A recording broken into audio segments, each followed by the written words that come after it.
મિત્રો, આજે આ વિડીયોમાં આપણે વાત કરવાના છીએ લાખાનો કિલ્લો. વણજારાની વણજાર નજરે પડે ને લાખો વણજારો યાદ આવી જાય. લાખો એટલે એ વેળાનો લાખેણો માનવી. માથે લેરિયા બાતની આંટાલી પાઘડી, ડોકમાં સોનાની હાંસડી, નીવડી જાત ભાતના નકશી કામ, કરેલ ચાંદીના પતરાનો હારડો, મોરલો પોઠિયાને જાડવા ચિતરેલી કેડ સુધી ઝૂલતી ડગલી, ગોઠણ સુધી પહોંચતું ધોતિયું, પગમાં ચમચમ કરતી મોજડી, હાથમાં કડિયાળી ડાંગ, લાખો ધીંગો અને મજબૂત, પહોળો અને પહોંચતો આદમી. જે પંથમાં વણજારા પહોંચેલા તે પંથકમાં લાખાનું ઉજળું નામ બોલાતું. લાખાના નામ માત્રથી કામ ઉકલી જાય તેવી ઉજળી અને કીર્તિ વ્યાપેલી. લાખા પાસે પૈસાની રેલમછેલ હતી. લાખો એટલે પૈસાનું મોટું જાળવું અને ખંખેરો તોય નેટે નહીં એવું. મોટી મોટી અનેક વણજારોના ફાકલો એ માલિક હતો. એનો એક કાફલો જાણે એક નાનકડું ગામ જોઈ લ્યું. લાખાના આવા તો અનેક ગામડા દેશ વિદેશમાં ઘૂમતે નજરે પડે. લાખાના માથે કીર્તિની કલગી રૂડી પેરે શોભતી હતી. આંબો મહોરીને ફળ બેસતા લચી પડે એમ લાખાની પાસે સમૃદ્ધિ વધતા એ વધુ નમ્ર ને ઉદાર બનતું. એણે ઠેક ઠેકાણે કૂવાને વાવો ગળાવી. મૂંગા પશુતોની સેવા એને લોહીમાં વણાઈ ગયેલી. પશુઓના પોતાના જીવથી પણ વાલેરા કરી જાળવતું. જાનવરોને દુઃખ પડે તો એનો જીવ કળીની માફક વિલાઈ જતો. લાખો એના પોઠિયાઓને પ્રેમથી જાળવતો. એવી જ પેરે કૂતરા પણ સાચવતો. વણજારાઓએ રાતો રાત ભટકવાનું પછી કૂતરા તો સાથે રખડવા જ રાખી. લાખાએ કૂતરા હારે પાકા ગાંઠિયા પણ કરેલા. એણે ભાતના કૂતરા પાડેલા. એમાં કિલ્લો એને વિશેષ ગમતો. એના પ્રત્યે અદકેરું વહાલ નાનપણથી અને ઉછેરની લાખાએ મોટો કરેલો. વળી કિલ્વાની ચાલાકીને વફાદારી લાખાના મનને હરી લીધેલું. લાખાના ઉજળા દિવસો માથે વાદળા ઘેરાણા. લાખાનો સૂરજ મધ્યાને તપતો તે હવે આથમતો દેખાવા માંડ્યો. એના વેપારમાં મોટી ખોટ આવી. કુદરતને હસતા એ વાર નહીં લાગે અને રૂઠતા એ વાર નહીં લાગે. લાખાના વણજારોની કાફલા વેચાયા. મોંઘું જવેરાત વેચાણું. કોટની હોસડી અને કાનના ઝુમ્મર શુદ્ધ વેચાણું. એક વખતનું અમીર આજે ગરીબ બન્યું. અન્નદાતથી દૂર રહે એવી વસમી વેળા લાખાને માથે ગિરાણી. ચોતરફી દુઃખના વાદળો ઘેરાયા. પણ લાખો હિંમત હારે તો લાખો કહેવાય નહીં. દુઃખમાં ભાગી પડે તે બીજા, લાખો નહીં. આ તો મોટી ક્ષમતા વાળો પુરુષ હતો. એની વણજારને તો ગુમતી જ રાખે. વણજાર હાંકીને ફરતો ચંદવતી ગામને પાદરે આવ્યો. આજે વાળું પાણી કરવા બેઠો ને કિલ્લો યાદ આવ્યો. ત્યાં અધૂરામાં પૂરું એના પોઠિયાઓમાં ગળસૂડો પડ્યો. પોઠિયા ટપોટપ પગ ઘસીને મરવા લાગ્યા. લાખા પાસે ખર્ચી ખૂટેલી પોઠિયાની દવાદારૂના પૈસા ક્યાંથી કાઢવા? લાખો કોઈની પાસે હાથ લાંબો કરતો તો શીખેલો જ નહીં. આ મૂંગા જાનવરોને પગ ઘસીને કાંઈ મરવા દેવાય પણ ખરા? એ પાસેના નગરમાં જઈ પૈસા ટકાની ગોઠવણ કરવા વિચારવા માંડ્યો. દેશ વિદેશના નાના મોટા નગરોના નગરશેઠે સાથે લાખાએ ગરોબા કેળવેલો અને દરોબાને નાણાં જોવા માટે ઉઠ્યો.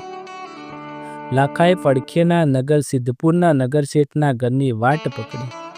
લાખાને આવતો જોઈ નગરશેઠ ગાદીએથી ઊભા થઈ ગયા. ઉગાડે પગે દોડીને લાખાને ભેટ્યા. ખબર અંતર પૂછ્યા. ઘઉંબા પાણી કર્યા. છતાં લાખાનો જીવ મૂંઝાતો હતો. કેમ કરીને પૈસા માંગવા? માનું કે ન માંગવું? શેઠને કેવા શબ્દોમાં સમજાવું?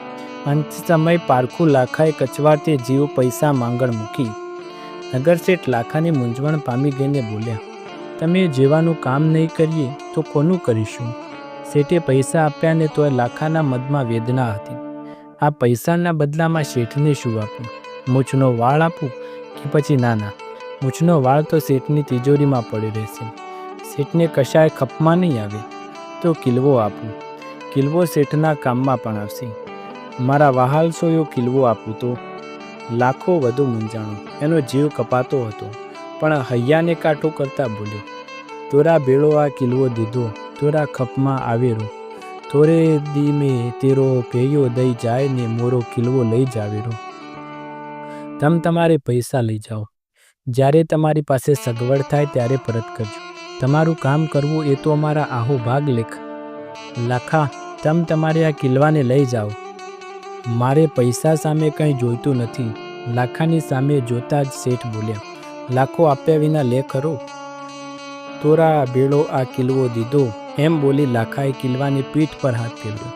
આંખોમાંથી બોર જેવડા આંસુ કેરવી લાખાએ શેઠને રામ રામ કરે. આખી વાટ લાખો મૂંઝાણું. માર્ગના ઝાડવાએ એને દુઃખી દેખાણો. કિલ્લાના વિજોગ એને બેબાકળો બનાવી દીધો. અડધો માર્ગ કપાસો હશે ત્યાં એના દિલમાં શેઠને ઘેર જે કિલ્લાને પાછો લઈ આવવાના ઓરતા જાગે. આખરે લાખો વણઝારમાં આવ્યો. સાંજે વાળું પાણી કરવા બેઠો ને કિલ્લો યાદ આવ્યો, પણ વચન ફોક થોડું કરાય. આ તો લાખાનું વેણ એમ ગણગણતો બેસી રહ્યો. નગર શેઠના ઘરે ધોમધોમ સાહેબી. શેઠનો જીવ થોડો પાતળા જીવે જ શેઠ થવાય એવી શેઠના મનમાં ગાંઠ વળી ગઈ હતી. શરૂઆતના દાડામાં કિલ્લા તરફ શેઠ ઝાઝું ધ્યાન ન આપતા. માનવી કરતાં પણ ભારે સમજણવાળો કિલ્લો દાડા જતા શેઠને ગમવા લાગ્યો. દિવસે કિલ્લો નગર શેઠની દુકાને બેસતો તો રાતે નગર શેઠનું ઘર સાચવતો.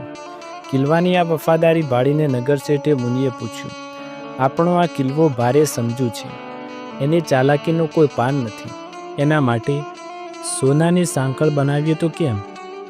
કિલ્લાને સોનાની સાંકળ? આમ બોલી મુનિ હસ્યા. હાજ તો વળી, સોનાની સાંકળ બનાવવાથી કિલ્લાની સમજણ થોડી વધી જવાની. એ તો ઠીક, પણ મારા મનમાં એમ થાય છે કે કિલ્લાની સોનાની સાંકળે બાંધું. કિલ્લો તો લાખાનો છે, એ થોડો કાયમ માટે આપણી પાસે રહેવાનો. મારા મનમાં કૂતરો વસી ગયો છે.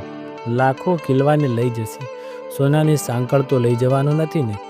તો ગળાવો ત્યારે શેઠે નોકરોને હુકમ દીધો, જાઓ સોનાની કહી કિલ્લા માટે સોનાની સાંકળ ઘડી આપો. 2 દિવસમાં તો કિલ્લા માટે સોનાની સાંકળ હાજર કરી દીધી. શેઠે કિલ્લાના ગળામાં પટ્ટે સાંકળ ભરાવી હરખાવવા માટે. ઘરના સર્વે શેઠની કિલ્લા ભક્તિ જોઈને નવાઈ પામી ગયા. કિલ્લાના દુબળા દેહ ઉપર સોનાની સાંકળ સારી પેઠે શોભતી. કિલ્લાનો દેહ દુબળો પણ આંખો બાજ જેવી તીખી. આખા શરીરનો વાન રાતો, અંધારે પણ બાળે તેવી આંખો. કાન ટપટપાવીને ઊંચા કરે ત્યારે સામે ઉભેલ માનવી ગભરાઈ જાય તેવો એનો રૂવાબ. 4 પગ સાવજની જેમ ખાંગા કરી દે ત્યારે રાશવા જમીન કૂદી જાય તેવી તરાપ. કિલ્લાની નજરમાંથી કોઈ છટકી જ ના શકે. આવા કિલ્લાને શેઠ રાત દી સાથે ને સાથે રાખે. શેઠના ઉજળા દિવસો જોઈ કેટલાને ઈર્ષ્યા થતી. નગરના જ કેટલાક માણસોએ સાથે રહીને શેઠને ઘેર ખાતર પાડવાનું છટકું ગોઠવ્યું. ખાતર તો પાડવું, પણ એ રીતે પાડવું કે નગર શેઠના ઘરમાં કંઈ ન રહે. શેઠ પોતાની હવેલીએ સૂતા છે. કિલ્લો તેમના પલંગ પાસે બેઠો બેઠો બારણા સામે જોયા કરે. આખું નગર સુમસાન પડ્યું છે. ઢોર પોતાનો ઘાસચારો બંધ કરીને જોકે ડચકા. નગરમાં ચડ્યા પડતા કૂતરાઓ સામસામે બસી કંટાળીને જંપી ખયા છે. કાળી શાહી જેવી રાત નગરમાંથી પડી ગઈ છે. 5-7 ચોરોની ટોળકી આવી. ટોળી રાતને ચીરતી નગર શેઠની હવેલી પાસે પહોંચી. હવેલી પણ સુમસાન પડી. શેઠના નોકર ચાકરની ચોકીદારો નિંદરમાં ગિરાણા. જમ જેવા ચોરના પગલે એમની નિંદર વધારે જામી. નસકોરા બોલાવતા ચોકીદારની પાસેથી આ ટોળકી હવેલીમાં પહોંચી. પહેલાં તો હવેલીની તિજોરી તોડીને રૂપિયાને ઝવેરાત કાઢી. કબાટમાંથી દાગીના કાઢ્યા. સારા વાસણો ઉપાડ્યા. ચોરા બધું ઉપાડીને લઈ તો કેવી રીતે જઈ શકે?